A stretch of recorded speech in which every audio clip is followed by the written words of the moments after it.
The Behind the Masks article that's the focus of the discussion for this module considers how organizational politics influence performance evaluations.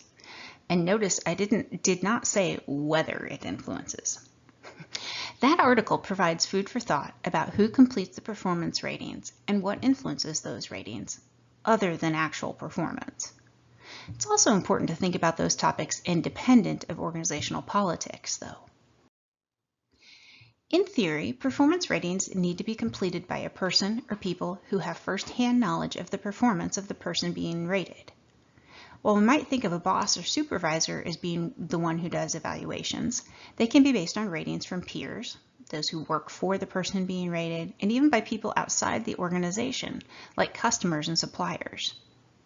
I have a feeling you've seen an example of a rating system gathering data from customers. I've seen links at the bottom of my grocery receipt and have been asked for feedback about delivery drivers and customer service representatives, among other service providers. Did you notice I said in theory when I said the ratings need to be completed by someone with first-hand knowledge? It's because it's not uncommon for a supervisor or a manager to complete a performance evaluation, even though they might only work with the person being evaluated for brief, infrequent periods. In many cases, an evaluation can be completed based on ratings from others, but that's not always the case. Almost opposite of that type of scenario, some rating systems are called 360-degree feedback to represent the fact that they include feedback from everyone who interacts with the person. So it's the full circle in an organizational chart-like graphic. Despite what some popular sources might suggest, though, 360 feedback's not always great. Depending on the climate and culture of the organization, it can lead to tension and conflict if the person being rated does not think the responses were accurate. Even when there's only one person completing the ratings and they aren't influenced by politics, their responses may consciously or unconsciously display patterns referred to as central tendency error, leniency severity error, and the halo error. The central tendency and leniency severity patterns are pretty self-explanatory, but the halo error is a little less intuitive.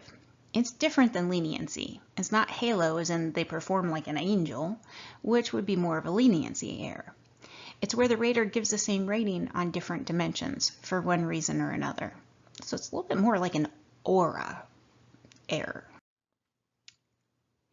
It might seem like we could reduce the chances for distortions by making sure ratings are aware of the potential, which would fit with the idea of psychometric training. That can backfire, though. Sometimes that type of training leads to a lack of validity for other reasons as the raters try to avoid the common distortions. Frame of reference may be more helpful. The idea behind that form of training is that raters need to know more about why they're being asked what they are, so it's helpful to explain how performance is designed or is being defined and what the rating scales are asking. A key part of that process is practicing the ratings and then receiving feedback about whether the ratings are consistent with the example and the scale. Performance ratings can seem deceptively simple. You might have been surprised to learn about the different ways they can be formatted. Considering who completes the ratings and the potential for unintentional distortions adds to the complexity.